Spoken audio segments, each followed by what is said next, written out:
posteriormente, pero ya tenemos nuestro segundo invitado, el doctor Marcelo Espinel, que nos acompaña ya aquí en Radio Exactamente, Noticias. hoy la mañana en Quito espectacular, ¿no? Una mañana realmente soleada ya, como habíamos anticipado. Vamos a tener una mañana bastante agradable y con una temperatura también agradable en la capital de los ecuatorianos. Bueno, esta mañana ya nos acompaña Marcelo Espinel, él es el vicepresidente de la Fundación Ciudadanía y Desarrollo, importante analista y también es el director del observatorio parlamentario que tenemos en nuestro medio, para hablar de la coyuntura legislativa que está pasando en este momento. ¿Cómo estás, Marcelo? Muy buenos días. Muy buenos días, Osvaldo. Un cordial y atento saludo a tu audiencia. Oye, ¿cómo ves tú la situación, cómo se está desarrollando? Ya lógicamente estamos alistándonos para lo que será el próximo día sábado, la posesión y juramento del presidente Noboa para sus 4 años de mandato, pero en sí la coyuntura legislativa, este proyecto de ley que se envió con el carácter de economía urgente, ¿cómo ves cómo se está desarrollando? Hay un predominio del bloque de gobierno que ha marginado prácticamente al bloque mayoritario también de la Revolución Ciudadana, y hay varias discrepancias por la situación. ¿Cómo miras tú lo que está pasando en este momento? Bueno, en primer lugar creo que hay que dejar plasmado que el gobierno tiene el control administrativo de la Asamblea Nacional. ¿Y a qué me refiero con el control administrativo? El que tenga plena mayoría en el Consejo de Administración Legislativa y la presidencia de prácticamente el 90% de las comisiones especializadas hace que ellos sean los que puedan marcar la pauta, que puedan marcar la agenda de lo que se discute y lo que no se discute dentro de la Asamblea Nacional. Porque recordemos que la calificación de los proyectos de ley para que pasen a debate, ¿a quién le compete? Al CAL, al Consejo de Administración Legislativa. La calificación de los juicios políticos, al Consejo de Administración Legislativa. Entonces, en esa línea tienen un control administrativo de la Asamblea Nacional. ¿Y por qué insisto en esto, el control administrativo? Esto no te garantiza que tengas el control del Pleno, porque ahí necesitas 77 voluntades, algo que ADN al día de hoy no lo tiene. Ha logrado mayorías móviles. Es decir, que es una mayoría móvil. Por supuesto que sí. Estos 80 por supuesto voluntades que pusieron el presidente de la Asamblea. Tú lo has dicho de manera correcta, Osvaldo. Hubo 80 votos para presidente. ¿Pero fueron esos mismos 80 votos para vocales? No. ¿Fueron los mismos 80 votos para el comité de ética que sucedió hace un par de días? Es decir, que comenzaron a cambiar la cantidad de quienes votaban a favor de algo. El presidente Olsen incluso también tuvo que suspender en un par de ocasiones la sesión de instalación. ¿Por qué? Para lograr esto. Ahora, esto como un... Exactamente, y eso te lo digo como un preámbulo de qué. El proyecto urgente en materia económica tiene 2 matices que tienen que saber los radioescuchas. En primer lugar, es algo que tiene que aprobarse sí o sí en 30 días. La Asamblea Nacional de manera urgente tiene que tratar este proyecto de ley. Pero también se requieren al menos 77 votos para ser aprobados. Y hay varias voces dentro de la Asamblea Nacional, incluso aquellos que votaron por el presidente Olsen, que han dicho hay que analizar el contenido del proyecto de ley, porque puede contener disposiciones que sean inconstitucionales. Porque puede ser que no termine siendo pues garantista en materia de derechos humanos, no puede ser que tal vez no sea netamente en materia económica y que se requiera otro tipo de camino. Entonces, este debate es lo que también nos va a permitir a nosotros conocer en el transcurso de los siguientes días y semanas si es que la mayoría del gobierno realmente es una mayoría consolidada o es una mayoría que probablemente puede modificarse de acuerdo a los temas propuestos. Ok, Marcelo, de parte de la bancada de Revolución Ciudadana, Ricardo Patiño ha declarado que no va a apoyar esta ley, que es inconstitucional y que además no es de materia económica. Yo no sé cómo tú ves, ¿va a ser esta oposición al gobierno de Daniel Noboa, específicamente a su bancada, una oposición tal vez irracional totalmente, tal vez sin analizar este proyecto de ley, porque de buenas a primeras ya están en contra de manera, no hay que analizarla como tú bien dices? Más bien, sí, coincido que hay que analizarla, pero yo creo que también son varias voces, incluyéndome, que tenemos cuestionamientos al proyecto de ley, porque claramente es inconstitucional.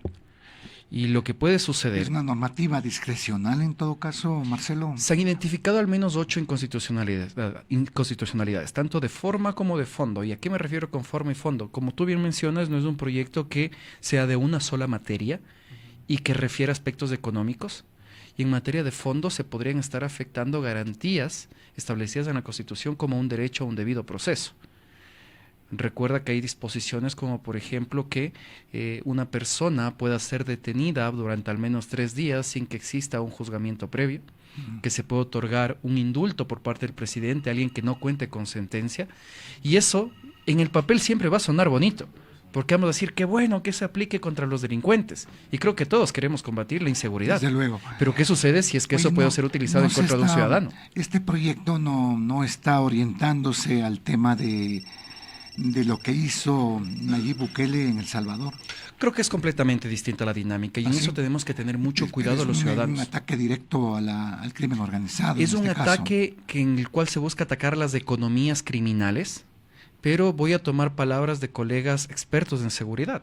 Tú pretendes que sea una ley aplicada por fuerzas de seguridad que han sido infiltrados ya por los grupos de delincuencia organizada, cuando justo en las últimas semanas ha puesto en evidencia que los mismos integrantes de las fuerzas de seguridad son los que pasan información a los GDOs para que puedan ser emboscados los operativos que se están realizando.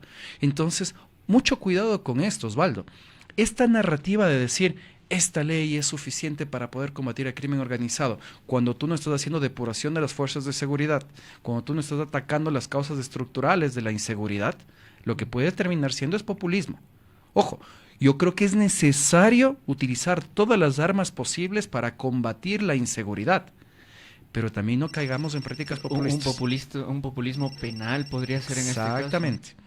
Y para esto precisamente han habido colegas expertos en derecho penal que se han pronunciado, como por ejemplo ustedes deben haber visto ayer la columna de Felipe Rodríguez en la que decía, cuidado con cómo se puede aplicar esto, hay riesgos.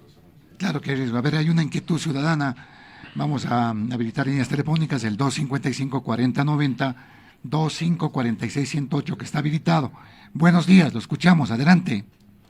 Aló, buenos días. Buenos días, lo escuchamos. Licenciado, buenos días. Buenos ¿Cómo días está? al señor entrevistado. Licenciado, qué dolor, qué tristeza y qué pena ver cómo ahora les duele que el gobierno quiera hacer algo contra la delincuencia organizada.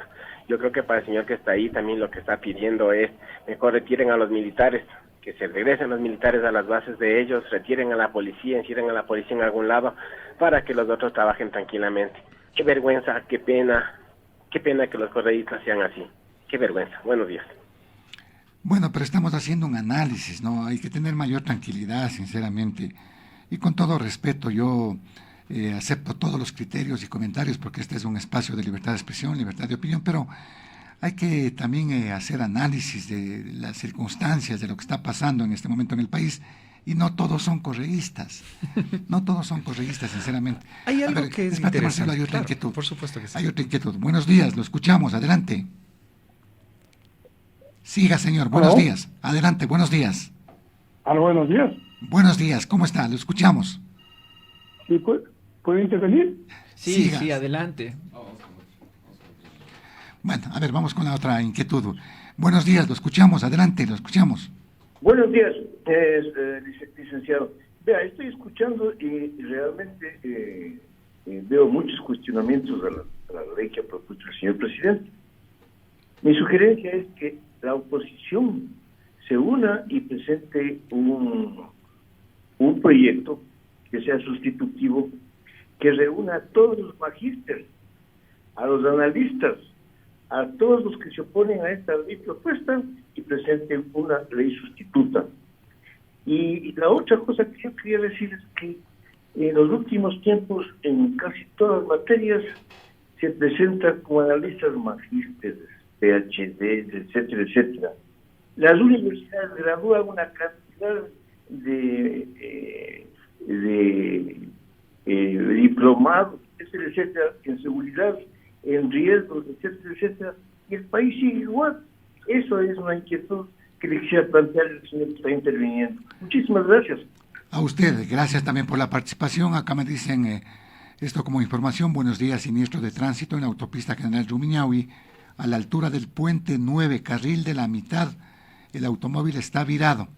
Tenga precaución, ahí se genera un caos vehicular, ¿no? A la altura del puente 9, accidente de siniestro de tránsito, un vehículo que está virado en el carril central prácticamente. Vean, conduzcan con precaución, ahí hay excesos de velocidad y eso es lo que produce estos accidentes. A ver, Marcelo, lo que escuchas. Yo creo que hay que hacer un comentario para la audiencia. Hay un dicho que es muy común, que es: el peor castigo para quienes no se interesan en política es ser gobernado por quienes sí se interesan. Y qué bueno que tengamos radioescuchas que estén escuchando atentamente qué es lo que está pasando en el país. Pero interesarse en la política no es hacer caso omiso a quienes están en el poder. Tenemos que cuestionarlos, independientemente de quién sea. Desde Fundación Ciudadanía y Desarrollo en los últimos 15 años lo que hemos hecho es cuestionar e incomodar a todos los gobiernos. Me causaba mucha gracia cuando decía los correístas deberían ser así. Pero bueno, cuando estaba Rafael Correa en la presidencia, desde Fundación Ciudadanía y Desarrollo y personalmente cuestionamos mucho el régimen autoritario que se instauró. La aprobación de leyes que también eran populismo penal, como tú bien comentabas, la persecución a los periodistas. Pero eso no nos da patente para no cuestionar que un gobernante actualmente quiera hacer lo mismo. Porque si no, los ecuatorianos lo que nos estorbaba no era el autoritario, sino que el autoritario no sea nuestro pana. Y ese es el problema que tenemos como ecuatorianos. Creo que es importante exigirle al presidente Noboa, independientemente de que seamos gobiernistas o no gobiernistas, oposición o no oposición, que se respete la Constitución, que se tomen decisiones integrales para combatir a la inseguridad y que claramente cumpla aquello que ofreció en campaña.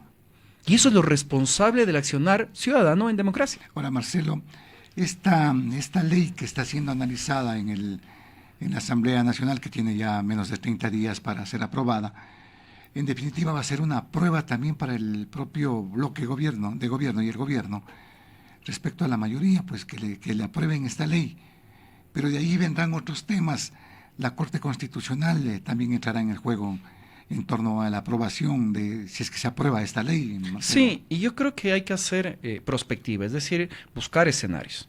¿Y a qué me refiero con esto? Que probablemente la Asamblea Nacional la apruebe. Pero ¿qué pasa si es que el día de mañana alguien, cualquier individuo, presenta una acción de inconstitucionalidad respecto a la ley? La Corte Constitucional podría dar de baja la ley. Y aquí, pues, dentro de este análisis de prospectiva, de posibles escenarios, puede establecerse un conflicto entre el gobierno nacional y la Corte Constitucional que trate de fomentar la idea de que la Corte se ha convertido en el opositor del gobierno. Y esa narrativa también es peligrosa. Ya ha comenzado. Exactamente. ¿No? Es una narrativa peligrosa porque eso es lo que le puede empujar al presidente a decir: tenemos que buscar nuevamente una asamblea constituyente. Pero hay candados constitucionales que establecen que tú no puedes modificar la forma en la que se cambia la Constitución ni cómo se integra la Corte Constitucional. Eso es lo que está determinado en nuestra Constitución. Un punto adicional para el ciudadano que preguntaba por qué la seguridad pues sigue siendo un problema. Yo les voy a poner un dato que para mí es súper interesante. En Nueva Prosperina, en la provincia del Guayas, es la zona del país que tiene la tasa de homicidios más altos. Pero al mismo tiempo es la zona del país que tiene la tasa de pobreza multidimensional más alta. Quiere decir que la gente que vive ahí no accede a agua, no accede a salud, no accede a educación, no accede a empleo, no accede a nada. El 87% de las personas que viven en Nueva Prosperina viven en esta pobreza multidimensional. Entonces, tú no solucionas lo que pasa en Nueva Prosperina únicamente colocando militares, porque no está satisfaciendo las necesidades básicas que, el crimen organizado lo satisface. Hay un abandono del Estado, ¿no? Completamente. Y ese es el lugar propicio para para no es solo un abandono de control, Osvaldo, puedan entrar estos grupos de Exacto, no es un abandono únicamente del control, es decir, el policía o el militar observando, es un abandono de la satisfacción de necesidades. Obviamente. Si es que no hay estrategias en ese sentido, lamentablemente la inseguridad va a seguir creciendo. A ver, hay inquietudes, David. Muy buenos días, lo estamos escuchando, bienvenido. Hola, buenos días. Sí, bienvenido, buenos días. ¿Puedo intervenir? Siga, señor, siga, por favor. Por favor. ¿Aló? Buenos días, bienvenido, lo escuchamos. Buen día, licenciado don Javier. Me asombra justamente para este tipo de... Bájele un poquito el volumen de su radio, si es tan amable. Bájele un poquito para escucharle perfectamente. ¿Ahí? Ahí estamos bien. Siga. Ya, para emitir comentarios, la gente sí debería por lo menos leer un poco de lo que pasa. lo que está pasando en el proyecto de ley. Está mezclando un montón de situaciones que confunden a la gente. Pero no sé si es que, doctor, ¿me puede explicar qué pasó con la UAFE? La UAFE tenía todas las leyes para poder trabajar con la parte de lavado de activos, y hasta ahora no hay ninguna, no se ha salido de alguna detención o de un embargo por parte de la UAFE, y eso que estaba a cargo la ex fiscal de la Nación, y también cuando fue fiscal no pasó nada. Entonces es como distorsionado, o sea, no valía esa ley y creemos otra cosa, y es una confusión al público. Tenían las herramientas, pero no lo han hecho nada. O sea, nadie ha dado ni siquiera un informe de qué ha pasado con la UAFE o qué se ha hecho cuando tenían herramientas necesarias. Eso nomás, licenciado, y gracias. A usted gracias también por la participación. El 255-4090 y el 2546-108 está habilitado para la participación. Mensajes de texto de voz al 098-868-7235. Acá me dicen, buen día, qué pena hoy que al menos desean intentar combatir a la delincuencia. La inquietud es por qué cuando la Revolución Ciudadana tenía la legislatura de su lado nunca se propuso una reforma al COIP. A ver, Marcelo. De hecho, en el año 2013, con la Revolución Ciudadana al frente, se aprobó el Código Orgánico Integral Penal, un código que se cuestionó muchísimo de distintos sectores porque nuevamente lo que hacía era tener una lógica punitivista, es decir, aumentar las penas para determinados delitos, establecer también regímenes laxos al respecto de las situaciones de privación de la libertad, y se dijo que ese no era el camino. Entonces yo creo que siempre hay que mantener esta crítica de aquello que se está haciendo y que no nos va a dar resultados. Lo que acaba de comentar también previamente el radio escucha, yo comparto el cuestionamiento. ¿Qué pasa con la UAFE? Una UAFE que no tiene un director específico, sino que es el mismo secretario de Integridad, compartiendo estos dos cargos. Yo creo que los momentos que atraviesa el país requiere alguien que esté dedicado al 100% a esta institución y que muestre los resultados de su trabajo. Vivimos incautando toneladas y toneladas y toneladas de drogas. Vivimos identificando a decenas de mineros ilegales, y ellos, para sostener su negocio, tienen que lavar activos. Y ese lavado de activos tiene que ser investigado y perseguido por la UAFE y la Fiscalía. Y no estamos viendo esta conexión causal de este tipo de procesos. Lo único que al menos yo he visto durante los últimos meses de la UAFE es esta bronca que tienen con el alcalde Aquiles Álvarez, en la cual se dice que hay un posible proceso de negocio, lavado de dinero, etcétera, con el tema de combustible en la provincia del Guayas. Entonces, ¿estamos utilizando la UAFE para cumplir su finalidad o para un fin político en contra de nuestro opositor? Marcelo, tenemos otra llamada, vamos a dar paso. Muy buenos días, bienvenido, lo escuchamos. Buenos días, estimado licenciado. Igual al licenciado Morocho, augurando mejore, mucho más. Ya somos dos los que vivimos las secuelas. Mi nombre es Carlos Medina, soy un médico psiquiatra y desde hace mucho tiempo yo vivo insistiendo en que a quienes van las leyes o para quienes se critican o se construyen leyes es para seres humanos con problemas severos de personalidad. Los adolescentes delincuentes, no se diga los violentos, extorsionadores, todo eso, ya tienen una personalidad psicopática. La personalidad psicopática es una de las más difíciles de tratar, si no imposible. Y en el caso de la delincuencia política son los patócratas, un término acuñado por múltiples equipos de investigación y multidisciplinarios que desde mediados del siglo XVIII utilizan el término patócrata o delincuente político. Ahora se busca llamar de otra manera, calificar de otra manera, pero son delincuentes políticos. Me preocupa y seguiré insistiendo en que las leyes tienen que ser dirigidas para buscar que aquellos que son culpables cumplan con la condena, y hay un proceso no solo de reeducación, sino de reconstitución, si cabe el término, de las personalidades, algo muy difícil, pero creo que uno de los métodos más eficaces es el trabajo o la ergoterapia bajo un régimen controlado. Es mi opinión, licenciados y señor panelista. Gracias. Gracias a usted, doctor, es importante psiquiatra que siempre nos escucha. Bueno, mira cómo están las opiniones también en este caso. Yo creo que hay algo que rescatar. Marcelo. Creo que hay algo que rescatar de todos los ciudadanos que llamaron, que todos sus criterios son válidos. Y son 2 puntos. La primera, tengamos cuidado. Yo creo que no es positivo para el país que nos vuelvan a polarizar. Nos polarizaron durante la época del correísmo. Correístas y anticorreístas. Y seguimos en ese tema, ¿no? Y no es bueno para el país. Busquemos que... ¿Recuerdan ustedes cuando el presidente Noboa estaba en su primera campaña y nos dijo algo? Yo no soy ni pro ni anti. Yo no soy ni anti Correa ni pro Correa. Yo soy pro Ecuador. Y ese fue el mensaje que nos dio el presidente Noboa en el año 2023. Necesitamos que ese mensaje se rescate, que este sábado ojalá exista un discurso en el cual diga vamos todos juntos a combatir la inseguridad, no más división. En segundo lugar, lo que yo quisiera rescatar, amigos y amigas, es que el problema del Ecuador no son la falta de leyes. Ecuador tiene 13,000 leyes. El problema es que no se aplican. El problema es que no se respetan. Y eso empieza desde el ciudadano hasta el gobernante. Porque nosotros de repente sabemos que es prohibido conducir con el celular y lo primero que hacemos es estar mandando mensajes. Las autoridades saben que es prohibido direccionar un proceso de contratación pública y lo que hacen es direccionarlo para devolverle el favor a quien les financió la campaña. Las máximas autoridades saben que no tienen que influir en la justicia y lo que hacen es presionar al Consejo de Participación Ciudadana para que designe autoridades.